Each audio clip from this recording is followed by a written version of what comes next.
এই স্কুলে পড়াশোনার লাটে ওঠার জোগাড়, ভয়ে স্কুলই আসে না একাংশ পড়ুয়া।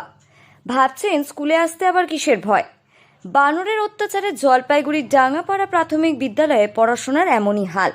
বিপর্যস্ত স্কুল, শিক্ষকরা আসছেন ঠিকই, মিড ডে মিলও রান্না হচ্ছে নিয়মিত, তবু স্কুলের ক্লাসরুম ফাঁকা। কারণ ক্লাসের আসল দখল নিয়েছে বানর বাহিনী। আমাদের এখন হচ্ছে মানে বিএস পোর্টালে আছে 17 জন। তা এই আসার হারটা কম এই কারণে আমাদের এখানে ভীষণ বাদরের উৎপাত। এই বাদরের উৎপাতে মানে এক একদিন এরকমও হয়েছে আমাদের মিড ডে মিল রান্না হচ্ছে না। বাদরের উৎপাতে আমাদের এই দেখুন আমাদের ঘরের যে সমস্ত ভাঙা, লাইটের কানেকশন ভাঙা। তো এইসবের জন্য গার্জিয়ানরা এখন অন্য স্কুলে ভর্তি করাচ্ছে। এই পরিস্থিতির জন্য বাদরের ভীষণ উৎপাত, মানে আশেপাশে সবাইকে মানে এইসব জায়গা একদম ভর্তি, ছবি টবি আছে আমাদের। আমরা এসআই অফিসে জানিয়েছি, কিন্তু কিচ্ছু করার নাই। বাদরের সঙ্গে আমরা কি করব, আমাদের কিচ্ছু করার নাই। ওই জন্য গার্জিয়ানরা মনে ভয় পেয়ে অন্য স্কুলে দিচ্ছে।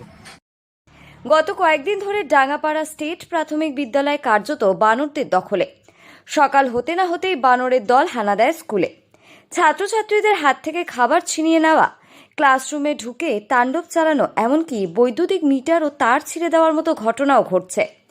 শিক্ষিকারা পড়াতে পারছেন না, আর ছাত্রছাত্রীরা আতঙ্কে স্কুলে আসাই বন্ধ করে দিয়েছে। বিদ্যালয়ের প্রধান শিক্ষিকা অসীমা সাহা জানিয়েছেন, আশেপাশের চা বাগান থেকে বানরের দল এসে হামলা চালাচ্ছে। মাঝে মধ্যেই ক্লাস বন্ধ রাখতে বাধ্য হচ্ছেন তারা। অবস্থা এতটাই ভয়াবহ যে 17 জন ছাত্রছাত্রীর মধ্যে এখন স্কুলে আসে মাত্র 6 থেকে 10 জন। বাদরের অত্যাচার, সত্যি তো বাদর আসে। কোনোদিন এত অত্যাচার করে বাচ্চাগুলো খাইতে পারে না, এরকম করে তখন চলে যায় বাড়ি। আপনাদের চিন্তা হয় না? চিন্তা হয় না, তাহলে কি ওই যে বাদর আসে দিলে যে ইঞ্জেকশন দিতে হবে, আবার বাদর কোনো সময় কার মধ্যে আক্রমণ করে, এই যে ভয় লাগে। তার জন্য নিয়ে যান। হ্যাঁ, আমরা তো নিয়ে যাই। আমি তো বাড়িতে থেকেই কাজে টাজে যাই না, বাচ্চাকে যে দিয়ে গেলাম, আবার যখন বিকাল টাইম হবে, স্কুল টাইম ছুটি হবে, তখন আবার নিয়ে যাবো এসে। অভিভাবকরা উদ্বিগ্ন। তারা জানান, সন্তানদের নিরাপত্তার কথা ভেবে স্কুলে পাঠাতে ভয় পাচ্ছেন। এক অভিভাবকের কথায়, বানরদের উৎপাত বন্ধ না হলে আমরা কিভাবে বাচ্চাদের স্কুল পাঠাবো।